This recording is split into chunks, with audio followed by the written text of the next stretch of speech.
సిటీకి వెళితే ఆడెవరో మగెవరో తెలియక పిచ్చెక్కి పోతుంది. స్టేషన్కి వచ్చే మా ఆడ పోలీసులు మక్కెలు తంతారో మానభంగం చేస్తారని భయంగా ఉంది.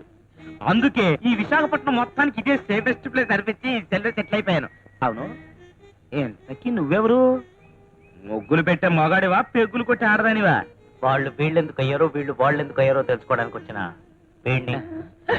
అమ్మయ్యా, కాలికి జోడులా నాకు తోడు దొరికావు బాసు. బాసు బాసు బాసు, ఇక్కడ నుంచి నాకు కాస్త రక్షణగా ఉండి పెట్టవు? ఉంటారు గాని అసలు ఈ రివర్స్ కాల్ కి రీజన్ ఏమిటి? అదే నాకు అర్థం కావట్లేదు. మొన్న 23న నేను ఊరెళ్ళి 24 వచ్చేసరికి అంత తారుమారు అయిపోయింది. 24? మొన్న 24వ తారీఖున మంచినీళ్ళు తాగలేదా? అంటే 24వ తేదీకి నీళ్లకి ఏదో అక్రమ సంబంధం ఉందన్నమాట. అదేదో బీచ్ లో అమ్మాయిని పట్టుకుంటే తెలిసిపోతుంది. పద పద పద పద.